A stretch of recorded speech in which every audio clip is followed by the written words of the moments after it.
Good day to all of you. இன்னைக்கு நம்ம பார்க்க போறது வந்து 1 சாமுவேல் 30வது அதிகாரம் 6வது வசனம். இந்த வசனத்துல வந்து தாவீது மிகவும் நெருக்கப்பட்டான் அப்படின்னு சொல்லுது. நெருக்கப்பட்டான்னு ஆல்மோஸ்ட் ஸ்குவீஸ்ட், பிரஸ்ட் பியாண்ட் மெஷர், அமுக்கப்பட்டான். அந்த அளவுக்கு கடினமான ஒரு சூழ்நிலை.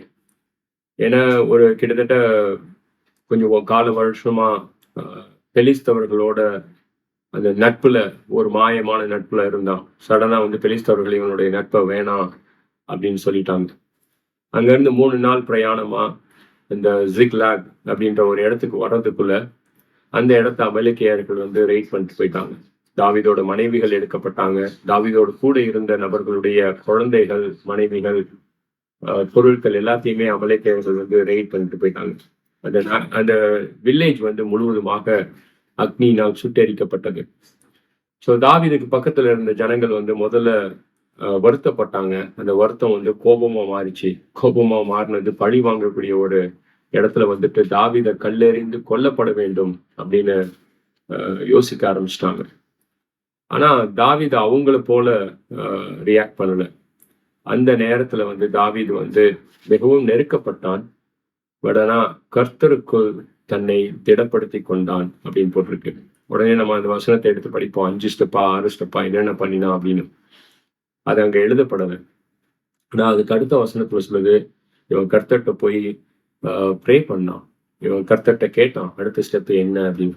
ஸோ இதை பார்க்கும்போது தாவீதனுடைய இருதயத்துல வந்து இவன் கர்த்தரால் ஏற்றுக்கொள்ளப்பட்டவன் அப்படின்ற ஒரு சிந்தனையிலிருந்து மாற்றம் இல்லாம இருந்துட்டு, சம்டைம்ஸ் நம்ம பாவத்துல விழுகும் போதோ இல்ல பின்வாங்கி போகும்போதோ நம்மளை கர்த்தர் வந்து வெறுக்கிறாரு, கர்த்தர் நம்மளை தள்ளி விட்டுட்டாரு, கர்த்தர் நமக்கு இல்லை அப்படின்ற ஒரு சிந்தனைகள் வரும்.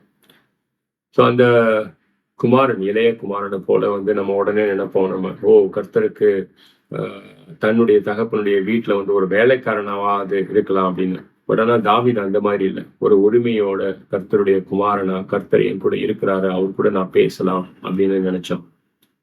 ஏப்ரஹாம் லிங்கன் அவரு அநேக இழப்புகளை சந்திச்சிருக்கிறாரு. அவருடைய அண்ணனை வந்து 3 வயசுல இழந்தாரு. அம்மா, மாமா, அத்தை அவங்கள வந்து 9 வயசுல இழந்தாரு. தன்னுடைய அக்காவை வந்து 18 வயசுல இழந்தாரு. 20 வயசுல தன்னுடைய மனைவியாக போறவளை இழந்தாரு. எட்வர்ட் அப்படின்ற 4 வயசு பையன் அவருக்கு இறந்து போனான். 12 வயசு பையன் வில்லின்றவன் இறந்து போனான். வில்லின்றவன் வந்து கிட்டத்தட்ட ஏப்ரஹாம் லிங்கன் மாதிரியே இருப்பானான்.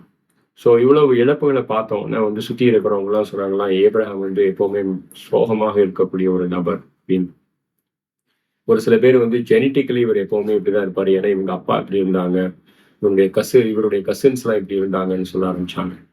ஆனால் ஏப்ரஹாம் லிங்கனுக்கு வந்து ஒரு ரகசியம், கர்த்தருக்குள் தன்னை எப்படி திடப்படுத்திக்க முடியும், கர்த்தர் என்னை ஏற்றுக்கொண்டவர், அந்த ஒரு எண்ணத்திலிருந்து ஒரு மாற்றம் இல்லாதவராக இருந்தார். அநேக சாதனைகளை கர்த்தரை கொண்டு அவர் செஞ்சார் அவர். ஸோ என்னைக்காவது ஒரு நாள் சிந்தனை வரும் பொழுது, கர்த்தர் நம்மளை வெறுக்கிறார் அப்படின்ற சிந்தனை வரும் பொழுது யோசித்து பாருங்க. ரோமர்ல தன்னுடைய ஒரே பேரான குமாரனை நம்ம எல்லோருக்கும் கொடுத்தவர், அவரோடு கூட மற்ற எல்லாவற்றையும் அருளாதிருப்பது எப்படி, ரைட்?